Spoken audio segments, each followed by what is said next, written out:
তোমরা এর আগেও ন্যারেশন করেছো, আর আজকে একদম সহজ পদ্ধতিতে কিছু ন্যারেশন তোমাদের শেখাবো।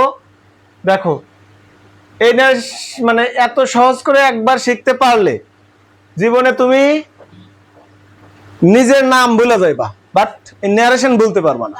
ঠিক আছে, সবাই খুব মনোযোগ দিয়ে একটু দেখো, অল্প কয়েকটা মিনিট সময় দাও। আজকে ন্যারেশনের কিছু গোপন টিক্স শেয়ার করব, যেটা একবার তুমি রপ্ত করতে পারলে তুমি আর কখনো ন্যারেশন বলবো না। Challenge, I can challenge you. Okay, দেখো। ও আরেকটা কথা, এই ন্যারেশনের এই ক্লাসটা দেখে যারা ভিডিওতে কমেন্টে পিডিএফ লিখবা এবং পেজটাতে ফলো দিবা, তাদেরকে এই ন্যারেশনের শীটটা একদম ফ্রিতে দিয়ে দেওয়া হবে। Thank you. ওকে, আচ্ছা দেখো, তাহলে শুরু করা যাক। ন্যারেশন, এই ন্যারেশন কাকে বলে? ন্যারেশন শব্দের অর্থটা কি সবাই বলো তো? ন্যারেশন শব্দের অর্থ হচ্ছে উক্তি। ন্যারেশন কাকে বলে কেউ বলতে পারবা? বক্তার কথা বা বক্তব্য দেওয়াকেই ন্যারেশন বা উক্তি বলে। ন্যারেশন কয় প্রকার? কি কি? ডাইরেক্ট ন্যারেশন, আর একটা হচ্ছে ইনডাইরেক্ট ন্যারেশন। গুড। আচ্ছা, তাহলে দেখো ডাইরেক্ট ন্যারেশন কাকে বলে, সবাই একটু মনোযোগ দিয়ে দেখো। ডাইরেক্ট ন্যারেশন কাকে বলে? বক্তার কথা যদি কোনো পরিবর্তন না করে হুবহু তার ভাষাতেই প্রকাশ করা হয় তবে তাকে ডাইরেক্ট ন্যারেশন বলে। এটি সবসময় ইনভার্টেড কমা এর ভেতরে থাকে। বুঝতে পারছো কথাটা? একদম সহজ কথা। অর্থাৎ বক্তার কথা যদি কোনো পরিবর্তন না করে সরাসরি বক্তার মতো করেই বলা হয় বা বক্তার ভাষাকে বক্তার মতো করে প্রকাশ করা হয়, তখন তাকে কি বলে? Direct narration. আর ডাইরেক্ট ন্যারেশন একটা মজার বিষয় হচ্ছে সবসময় ইনভার্টেড কমার ভিতরে আটকানো থাকবে। যেমন দেখো এখানে কি বলা হচ্ছে, এক্সাম্পলে কি আছে? Meena said to Raju. মিনা রাজুকে বলল, আই ক্যান স্পিক ইংলিশ। আমি ইংরেজি বলতে পারি, তাই না? এখন দেখো এখানে এই যে ইনভার্টেড কমার মাঝে আটকানো যে অংশ, এইটাই হচ্ছে মিনার কথা, এবং এটাকে বলে হচ্ছে ডাইরেক্ট ন্যারেশন বা ডাইরেক্ট স্পিচ। ঠিক আছে, আচ্ছা তাহলে আমরা পরেরটা একটু দেখি। ইনডাইরেক্ট ন্যারেশন স্পিচ কাকে বলে? দেখো, নো সাউন্ড। দেখো, ইনডাইরেক্ট ন্যারেশন বক্তার কথা হুবহু না বলে যখন অন্য কেউ নিজের মতো করে বর্ণনা করে তখন তাকে ইনডাইরেক্ট ন্যারেশন বলে। মজার বিষয় হচ্ছে এতে সাধারণত ওই যে ইনভার্টেড কমাটা যে থাকে ওইটা উঠা যায় ওই বিভিন্ন সেন্টেন্স অনুসারে। ধরো সেন্টেন্স 5 প্রকার: অ্যাসার্টিভ, ইন্টারোগেটিভ, ইম্পারেটিভ, অপটেটিভ এবং এক্সক্লামেটরি। এদের উপরে ভিত্তি করে ওই সেন্টেন্স পরিবর্তনের সময় ইনভার্টেড কমা উঠে গিয়ে কখনো দ্যাট বসে, কখনো ইফ বসে, কখনো WH ওয়ার্ড যেটা থাকে ওইটাই বসে, আবার কখনো টু বসে, আবার কখনো নট টু বসে, তাই না? তাহলে এর ব্যবহার করে কথাটিকে জুড়ে দেওয়া হয় এবং ইনভার্টেড কমা কিন্তু কি হয়ে যায়? উঠে যায়। যেমন দেখো এক্সাম্পলে ওই আগের সেন্টেন্সটা এখানে করা আছে, মিনা টোল্ড রাজু দ্যাট। এই যে এখানে ইনভার্টেড কমার মাঝে ওই অ্যাসার্টিভ সেন্টেন্স ছিল, যার কারণে ইনভার্টেড কমা উঠে গিয়ে কি বসছে? দ্যাট। আর বুঝতে পারছো, এটা হচ্ছে ইনডাইরেক্ট ন্যারেশন। এখন ন্যারেশন করতে গেলে আরো কিছু বেসিক জিনিস তোমাদের জানতে হবে। সেটা হলো যেখানে দেখো দেখো এখানে কি সেন্টেন্সটা কি আছে? Meena said to Raju, I can speak English. আমি ইংরেজি বলতে পারি। মিনা রাজুকে বললো আমি ইংরেজি বলতে পারি। এখন বলো এটা ডাইরেক্ট ন্যারেশন নাকি ইনডাইরেক্ট ন্যারেশন? কি দেখে চিনছো? ওই যে ইনভার্টেড কমা আছে নাকি, এটা দেখে বুঝে গেছি। তার মানে এটা ডাইরেক্ট ন্যারেশন। এখন এই ডাইরেক্ট ন্যারেশনের একটা সেন্টেন্সের মধ্যে 3টা নাম তোমার জানতে হবে। একটা সেন্টেন্সের 3টা বিষয় তোমার খেয়াল রাখতে হবে। এই যে মিনা সেড টু রাজু, মিনা রাজুকে বলল আই ক্যান স্পিক ইংলিশ, আমি ইংরেজি বলতে পারি, তাই না? এখন দেখো এই যে অংশে সেইড থাকে, অর্থাৎ যে অংশে সেইড টু থাকে বা সেইড, যে কোনো কিছু থাকুক, এই অংশটার একটা নাম আছে। কি নাম জানা আছে বলতো? এদেরকে কি বলে? এটা হচ্ছে রিপোর্টিং ভার্ব। আচ্ছা, আর এই যে একটা এই পাশে একটা অংশ আছে যে একটা কমা আছে, কানে মোচার দেওয়া কমা, এই কমাটার ইংরেজি নাম কি? Inverted comma. এটার নাম হচ্ছে ইনভার্টেড কমা। বোঝা যায়? আচ্ছা, এই ইনভার্টেড কমার মাঝে যে অংশটা থাকে ওই অংশটার একটা নাম আছে, কি নাম? Reported speech. Reported speech. এই সবার জানা আছে জিনিসটা? ক্লিয়ার? দেখো তাহলে যে অংশে সেট থাকে, সেট যে অংশে থাকে ওই অংশের নাম কি? Reporting verb. আর ওই যে একটা কমা আছে, এই কমাটার নাম কি? Inverted comma. আর ইনভার্টেড কমার ভিতরে যে অংশটা থাকে এটার নাম কি? Reported speech. আচ্ছা, এই জিনিসগুলো যদি কারো জানা থাকে তাহলে তার ন্যারেশন মনে করে যে 50% ওকে। ঠিক আছে, এখন এই যে একটা জিনিস আবার খেয়াল করতে হবে যে ওই রিপোর্টিং ভার্বের অংশে দেখো সাবজেক্ট আছে, এটা সাবজেক্ট, এই যে ভার্ব আছে সেই টু, তাই না? আবার অবজেক্ট আছে। এরকম রিপোর্টেড স্পিচের মধ্যে কিন্তু সাবজেক্ট আছে, এই যে ভার্ব আছে, এটা অক্সিলারি ভার্ব, এটা মেইন ভার্ব, এবং শেষে অবজেক্ট আছে।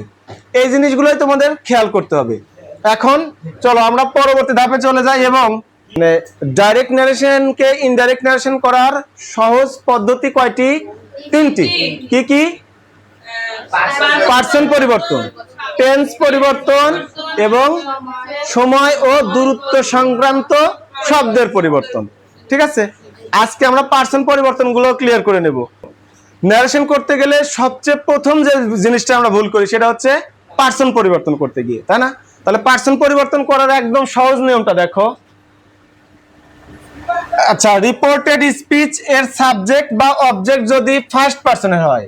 আচ্ছা, আমরা আগেই জানছিলাম কি যে একটা ডাইরেক্ট ন্যারেশনের প্রথম একটা অংশ থাকে যে অংশে সে বা সেট থাকে ওই অংশের নাম কি? Reporting verb. তাহলে এটা হচ্ছে রিপোর্টিং ভার্ব। ঠিক আছে, আর এই যে এটা হচ্ছে ইনভার্টেড কমা, আর এই ইনভার্টেড কমার ভিতরে যেটা আছে এটা হচ্ছে রিপোর্টেড স্পিচ। ঠিক আছে, একটা হচ্ছে রিপোর্টিং ভার্ব আর একটা হচ্ছে রিপোর্টেড স্পিচ। রিপোর্টিং ভার্বের মধ্যে সাবজেক্ট আছে, আবার ভার্ব আছে, আবার অবজেক্ট আছে, তাই না?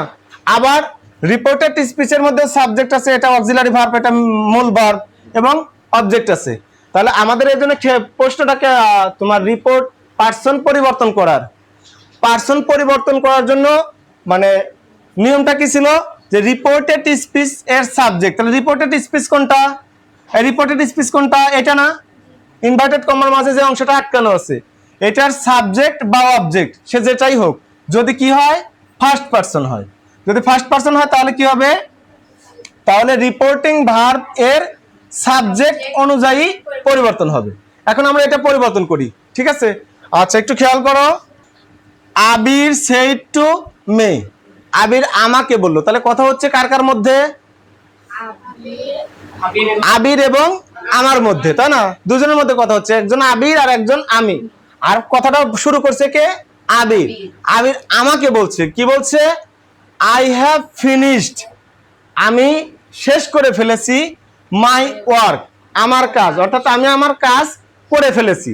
এই কথা কে বলছে? আবির। কাকে বলছে? আমার কাছে। এখন আমরা পার্সন গুলো পরিবর্তন করব। তাহলে আমরা এইমাত্র জানলাম, দেখো তাহলে প্রথমত ইনভার্টেড কমার ভিতরে অ্যাসার্টিভ সেন্টেন্স আছে, তাহলে ইনভার্টেড কমা উঠে গিয়ে দ্যাট বসবে। তাহলে শুরু করো। আবির সেড টু এর পরিবর্তে যদি অ্যাসার্টিভ সেন্টেন্স থাকে তাহলে সেড টু এর পরিবর্তে বসে টোল্ড। কি বসে? টোল্ড। তাহলে আবির টোল্ড মি। এই যে ইনভার্টেড কমা, এই ইনভার্টেড কমাটা উঠে গিয়ে কি বসবে বলো তো? দ্যাট। দ্যাট।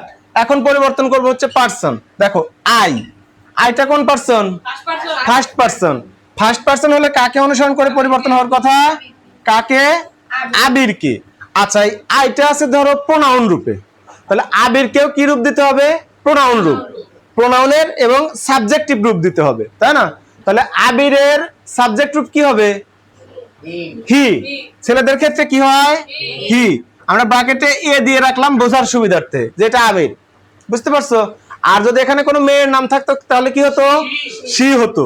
আর যদি অনেক কিছুকে বোঝাতো, অনেক জিনিস, অনেক ব্যক্তি, অনেক বস্তু বোঝাতো তাহলে কি হতো? দে। তাহলে কি হতো? দে। ওকে।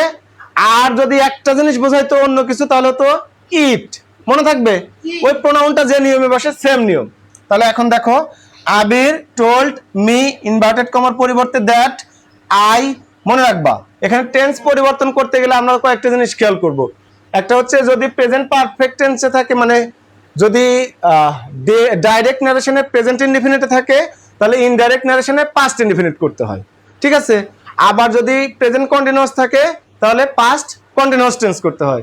যদি প্রেজেন্ট পারফেক্টে থাকে তাহলে পাস্ট পারফেক্ট টেন্স করতে হয়। তাহলে এখানে দেখো, এখানে আছে হচ্ছে I have finished my work, আছে হচ্ছে প্রেজেন্ট পারফেক্ট টেন্সে, তাই না? এটা কোন টেন্সে আছে বলো তো? তাহলে করতে হবে কোন টেন্স? Past perfect. আচ্ছা, তাহলে এখানে কি হবে? Abir said to me I that. আচ্ছা, হি, তাহলে হ্যাভ এর পরিবর্তে কি বসাইবা? had, আচ্ছা, তারপরে ফিনিশড, ফিনিশড। আচ্ছা, ফিনিশড মাই, মাইটা কোন পারসন? মাই, না না না, মাই কোন পারসন? First person. আই থেকে বের হয়েছে না? I, me, my, mine, myself, যতগুলো হবে সবগুলোই ফার্স্ট পারসন। ঠিক আছে? তাহলে এখানে মাই আছে ফার্স্ট পারসন, ফার্স্ট পারসন হলে কাকে অনুসরণ করবে? আবারও আবিরকে। তাহলে এখানে আছে হচ্ছে পসেসিভ কেস বা পসেসিভ রূপ। এই মাইটা আছে পসেসিভ রূপে, তাহলে তোমার কি করতে হবে? এই আবিরকেও পসেসিভ রূপে দিতে হবে। তাহলে এই আবিরকে পসেসিভ রূপ করলে কেমন হবে? তাহলে আবিরের সাবজেক্ট রূপ হচ্ছে হি, অবজেক্ট রূপ হচ্ছে হিম, আর পসেসিভ রূপ হচ্ছে হিজ। তাহলে কি হবে এখানে? His work. বুঝতে পারছো? তাহলে পার্সন পরিবর্তন করা খুবই সহজ। দেখবা কি যে রিপোর্টেড স্পিচের সাবজেক্ট বা অবজেক্ট যদি ফার্স্ট পারসন হয় তাহলে রিপোর্টিং ভার্বের সাবজেক্টকে অনুসরণ করবে। এইটুকুই মনে রাখার বিষয়। আর একটা জিনিস খেয়াল করে তাহলেই শেষ হয়ে যাবে। কিন্তু এখানে দেখো 2 নাম্বারটার নিয়মটা কি আছে? বি নাম্বারে আছে, দেখো, রিপোর্টেড স্পিচ এর সাবজেক্ট বা অবজেক্ট যদি সেকেন্ড পারসনের হয় তাহলে রিপোর্টিং ভার্বের অবজেক্ট অনুযায়ী পরিবর্তন হয়। ঠিক আছে? এখন দেখো, এই যে মিনা সেড টু রাজু, মিনা রাজুকে বলল ইউ ক্যান হেল্প ইয়োরসেলফ, তুমি নিজেকে সাহায্য করতে পারো। ঠিক আছে? এখন দেখো, তাহলে সেম আগের নিয়মে একটু পরিবর্তন করো। মনে আছে তো? এই অংশের নাম হচ্ছে রিপোর্টিং ভার্ব আর এই অংশের নাম হচ্ছে রিপোর্টেড স্পিচ। তাহলে সেম আবারও আমরা শুরু করি। মিনা সেটের পরিবর্তে কি লিখবো বলো? সবাই একটু মনোযোগ দাও, বলো। তাহলে Meena told Raju, inverted comma উঠে গিয়ে কি বসে? দ্যাট। আচ্ছা, ইউ, সাবজেক্টে ইউ আছে, তাহলে ইউটা কোন person? You second person. Second person হলে কাকে অনুসরণ করবে? কি মিনাকে, মানে সাবজেক্টকে নাকি অবজেক্টকে? আমরা কেবল জানলাম কি অবজেক্টকে, তাই না? তাহলে অবজেক্টকে অনুসরণ করলে অবজেক্টকে রাজু। এখন ইউটা আছে কোন কোন পজিশনে? সাবজেক্টের জায়গায় নাকি অবজেক্টের জায়গায়? এখানে আছে সাবজেক্টের জায়গায়। তাহলে তুমি এই রাজুকে সাবজেক্ট রূপ দিবা। রাজুর সাবজেক্ট রূপ কি? হি। রাজুর সাবজেক্ট রূপ কি? হি। ব্র্যাকেটে যদি আর দেয় তাহলে রাজুকে বুঝতে সুবিধা হবে নাকি? তাহলে ইনভার্টেড কমা উঠে গিয়ে দ্যাট বসলো, ইউটা রাজু। তাহলে ই হচ্ছে সেকেন্ড পারসন এবং অবজেক্টকে অনুসরণ করে, আর অবজেক্ট ছিল রাজু, রাজুর কারণে কি দিলাম আমরা? হি। আর ক্যান থাকলে কি হয়? কুড। ক্যান থাকলে কি হয়? কুড। আচ্ছা, হেল্পের তো আর পরিবর্তন করার দরকার নাই। আচ্ছা, ইয়োরসেলফ, ইয়োরসেলফটা কোন পারসন? অসম্ভব। এই ইয়োরসেলফটা কোন person? Second person. Second person হলে কাকে অনুসরণ করবে? আবারও রাজুকে। এখন এখানে যে রূপে আছে রাজুকেও ওই রূপটাই দিতে হবে। তার কেমনে নিবা? রাজুর সাবজেক্ট রূপ হচ্ছে হি, অবজেক্ট রূপ হচ্ছে হিম, আর পসেসিভ রূপ হচ্ছে হিজ, আর রিফ্লেক্সিভ হচ্ছে হিম সেলফ। তাহলে কি হবে? অ্যান্সার কি হবে এখানে? হিম সেলফ। এটাও কিন্তু রাজু। আশা করি বুঝতে পারছো সবাই। একটু দেখো, Meena said to Raju you can help yourself. দেখো মিনা সেড টু এর পরিবর্তে টোল্ড রাজু, ইনভার্টেড কমার পরিবর্তে দ্যাট, ইউটা সেকেন্ড পারসন এই জন্য রাজু অনুযায়ী পরিবর্তন হবে এই জন্য হি, ক্যান এর পরিবর্তে কুড,